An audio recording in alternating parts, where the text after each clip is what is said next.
A ring worn by a Hollywood icon left a trail of death and misfortune for everyone who touched it, from co-stars to lovers to thieves. Souvenirs swiped from the Gettysburg battlefield keep finding their way back in the mail, returned by people convinced a rock ruined their lives. And an ancient stash of gold vanished without a trace. The man who stole it, along with his family and generations after them, were plagued with terrible luck. These are real cursed artifacts said to bring death to anyone who owns them. And we begin with a tale from the very early days of Hollywood. Silent film star Rudolph Valentino's first lead role in 1919 launched him into stardom. And by the time he was filming a movie called Young Raja in 1922, he was a Hollywood heartthrob. But the movie flopped.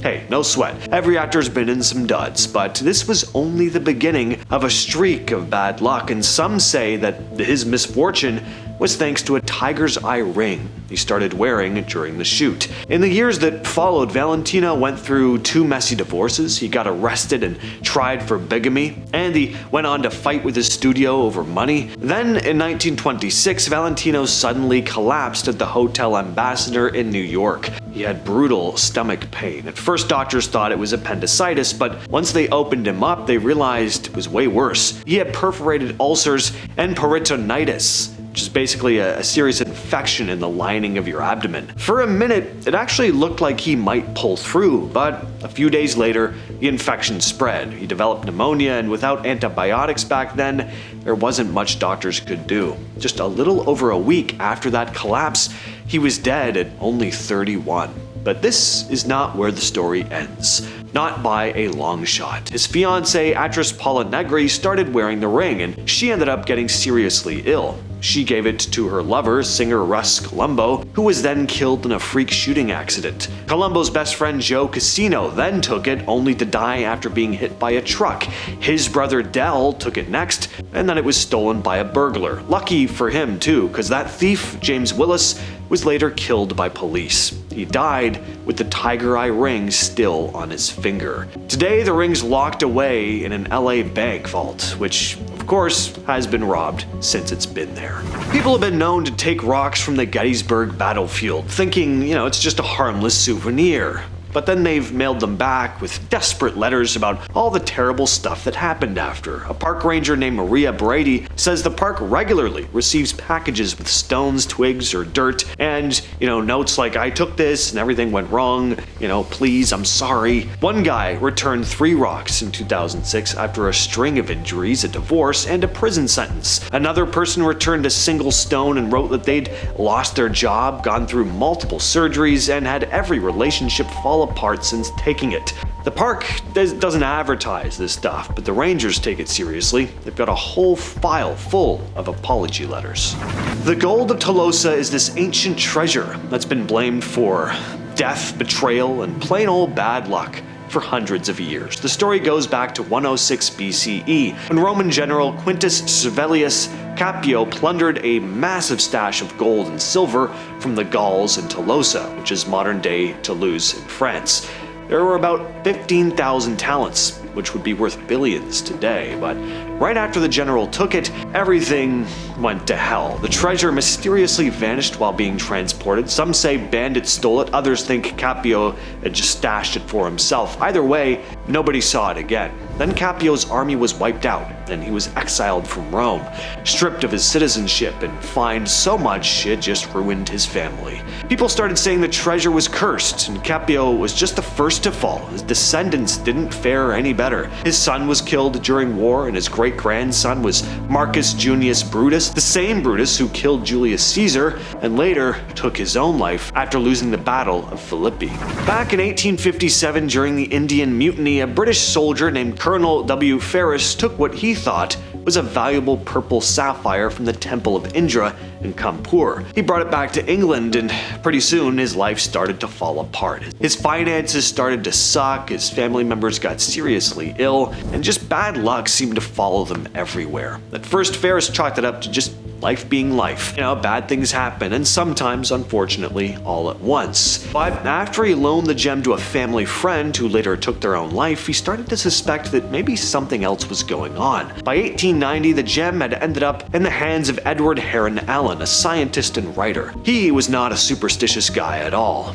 At first, that is. But after he lent the stone to a friend who was immediately hit with a wave of bum luck, and later to a singer who claimed she lost her voice permanently after wearing it, Heron Allen started to wonder. He tried throwing it into a canal, but it was found and returned to him. Eventually, he sealed it inside 7 boxes with protective charms and locked it in a bank vault, leaving instructions not to open it until long after his death. The Regent diamond was discovered in India in 1698 by a slave who, according to the legend, cut open his own leg and hid the gem inside the wound to sneak it out. Before he could escape, though, an English sea captain found out, killed him, and sold the diamond. From there, the stone made its way to France and was bought by Philippe II, regent of France. That's where the diamond got its current name. It ended up in the French crown jewels and was worn by Louis XV, then Louis XVI, and Marie Antoinette. Considering both Louis and Marie ended up losing their heads during the French Revolution, people started calling the diamond cursed. It was stolen during the Revolution, turned up years later, and eventually ended up with Napoleon Bonaparte, who set it into the hilt of his sword. He took that into battles, into power, and then eventually into exile.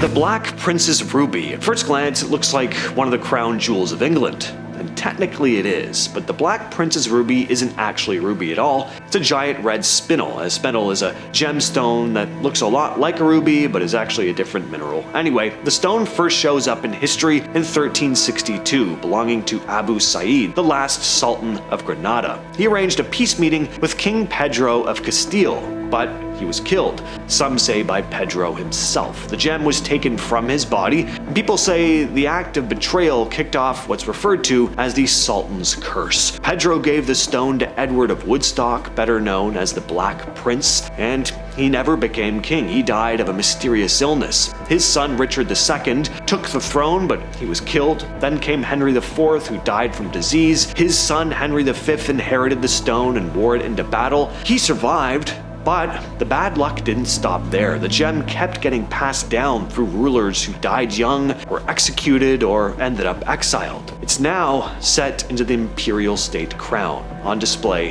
in the Tower of London. Bisbee's stoop chair, also known as the Dead Man's Chair, is an old oak chair with a pretty dark reputation. The story goes back to 1702 in North Yorkshire, when a guy named Thomas Busby was executed for taking the life of his father-in-law. The two ran a shady coin counterfeiting business. They had a huge fight one day, and Bisbee ended up killing him. Now, depending on who you ask, Bisbee cursed the chair either while intoxicated and sitting in it during his arrest at a pub, or while on his way to the gallows. After Bisbee was hanged and his body was displayed near an inn, the chair stayed at that same pub, which was later renamed the Bisbee Stoop Inn. That's when people started noticing a disturbing pattern. People who sat in it seemed to meet sudden violent ends. During World War II, Canadian airmen stationed nearby would drink at that pub, and locals swore the ones who sat in the chair, they'd never come back from missions. By the 70s, there were enough fatal accidents tied to it that the pub's landlord got spooked and he donated it to Thirsk Museum. Today it's still there, but it hangs from the ceiling so that no one can actually sit in it. And honestly, even if you don't believe in curses, wouldn't you be at least a little apprehensive about trying?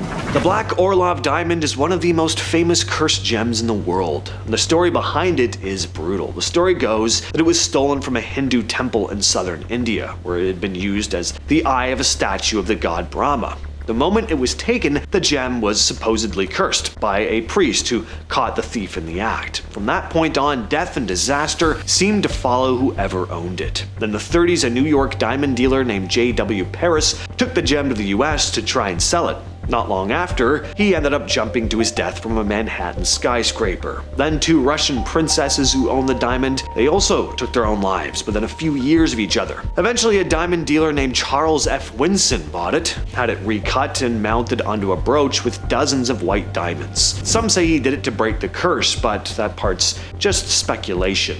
The gem still exists though. It's been on display at a number of museums, including the Smithsonian.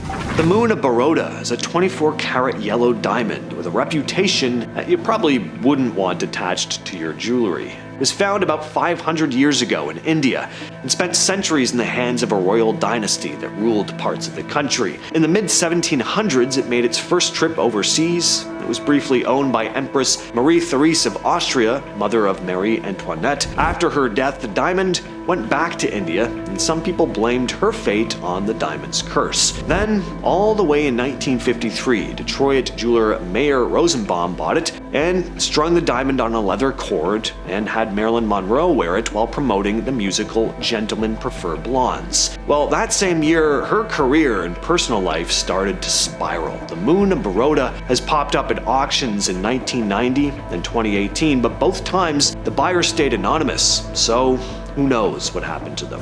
The Conjured Chest, also called the Death Chest, is a plain-looking wooden chest sitting in the Kentucky History Museum, but its backstory is anything but plain. It all goes back to the 1830s in Kentucky, when a man named Jeremiah Graham had a chest built by an enslaved man named Remus. The story goes that Remus, along with other enslaved workers, was forced to make it and never got paid for his work. So, allegedly, he did what anyone would do in that situation, and he just cursed the thing. The first victim was Graham's own son, who died under mysterious circumstances. After that, the chest supposedly racked up quite a body count, at least 16 people over the decades, with deaths ranging from sudden illnesses to freak accidents. Some families even tried putting a Bible inside it to kind of cancel out the curse, but that didn't seem to do much. Eventually, the chest got such a reputation that it was donated to the Kentucky History Museum, where it's been sitting ever since. I've been your host, James, and I'll catch you, yes, you specifically, in the next video.